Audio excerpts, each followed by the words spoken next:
दोस्तों, मेरा नाम इंद्रजय सिंह राजपूत है और आज मैं कब्जे पर वीडियो बनाने वाला हूँ। कब्जा अर्थात पोजीशन।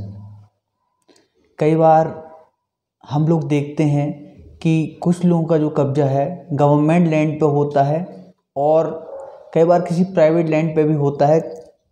इसके पीछे बहुत सारे रीज़न होते हैं। कई बार समझौता हुआ, कोई पारिवारिक बंटवारा हुआ, इनके माध्यम से पोजीशन दे दिया जाता है और कब्जा रहता है। बहुत लंबा समय बीत जाता है, 10 साल, 20 साल, 30 साल, पर इसके बाद कभी डिस्प्यूट उत्पन्न होते हैं और फिर ये समस्या आती है कि हम अपने कब्जे को कैसे बचाएं। एक कॉन्सेप्ट है प्रतिकूल कब्जा अर्थात विरोधी आधिपत्य। तो प्रतिकूल कब्जा या विरोधी आधिपत्य जो होता है वो आपके कब्जे को बचाए रखने के लिए एक प्रतिरक्षा प्रदान करता है।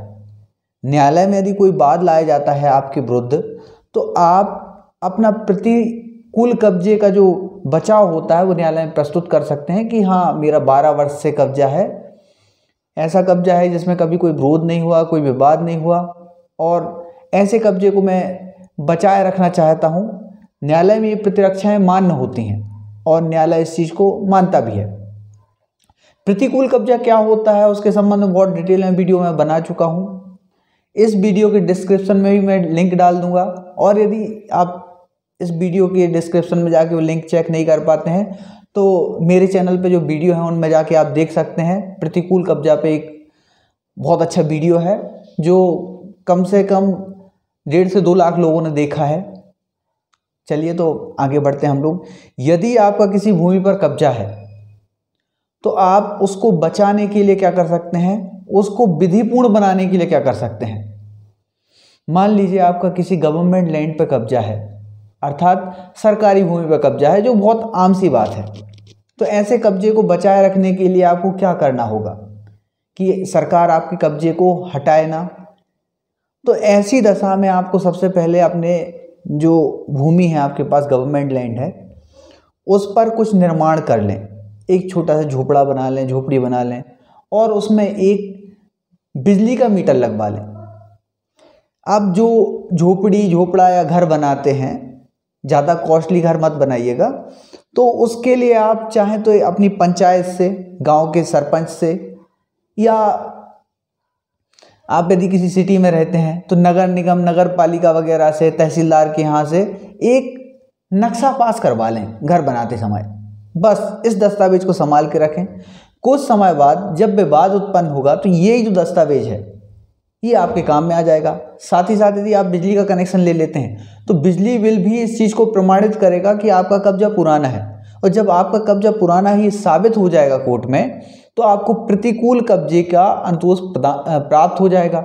अब समस्या ये जाती है कि कब्जा तो 50 साल पुराना है, 20 साल पुराना है, पर आपके पास सबूत क्या है?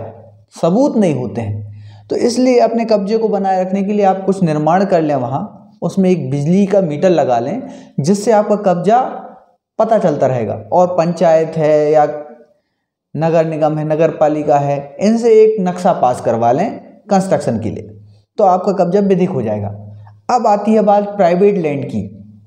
यदि प्राइवेट लैंड पे आपका कब्जा है, बहुत लंबे समय से है, मान लीजिए किसी खेत पे आपका कब्जा है, तो सबसे पहले तो आपको ये ध्यान रखना है कि यदि खेत पे किसी पे कब्जा है आपका और मलकियत किसी और की है, तो आपको ये कब्जा जो है सबसे पहले तो अपने जो खसरा होता है, खसरा में चढ़वा देना है। अलग अलग राज्यों में इसको अलग अलग नाम से जाना जाता है, पर मध्य प्रदेश में इसको खसरा के नाम से जाना जाता है। तो खसरा में अपना कब्जा दर्ज करवा दीजिए। यदि किसी अदर स्टेट से आप वीडियो देख रहे हैं तो रेवेन्यू रिकॉर्ड्स जो होते हैं उसमें आप अपना कब्जा दर्ज करवा लीजिए। मान लीजिए अभी रजिस्ट्री नहीं हुई है, आपको पारिवारिक बंटवारे में कोई लैंड मिलता है, कब्जा दे दिया गया है, तो आप तुरंत जाके ऐसे दस्तावेज में एंट्री करवा दीजिए अपने कब्जे की। ये चीज़ ध्यान रखिएगा कि कब्जा आपका होना चाहिए। अब मान लीजिए आपके पास एक बड़ा सा लैंड है, उस पर आपका कब्जा है, तो उस पर भी आप कंस्ट्रक्शन कर लीजिए और बिजली का मीटर लगवा लीजिए। कंस्ट्रक्शन के संबंध में अनुमति ले लीजिए, पंचायत है या जो भी है, जो हमने पहले बता दिया इस वीडियो में। तो ऐसे यदि आप करते हैं तो आपके कब्जे के संबंध में विधिपूर्ण सबूत आपके पास होंगे। और जब आपके पास विधिपूर्ण सबूत हैं कब्जे के कि आपके पास इस भूमि का कब्जा है, तो ऐसी दशा में आपके विरुद्ध यदि कोई वाद लाया जाता है आपको उस भूमि से अलग करने के लिए, तो आप ऐसी दशा में ये सब दस्तावेज न्यायालय में पेश कर सकते हैं और बता सकते हैं कि सर लंबे समय से कब्जा है, और ऐसे लंबे समय कब्जा के आधार पर आपको प्रतिकूल कब्जे का जो अनुतोष मिल जाएगा। प्रतिकूल कब्जे पे वीडियो है तो आप देख लीजिएगा, मेरे ही चैनल पर डला हुआ है।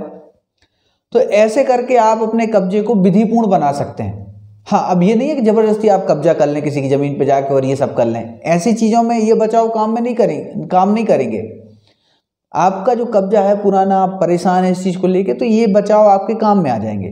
पर किसी के भूमि पर कब्जा करने के लिए मैं आपको फोर्स नहीं कर रहा हूँ या किसी को सुझाव नहीं दे रहा हूँ आपको कि आप किसी भी जाके भूमि पर कब्जा कर लीजिएगा।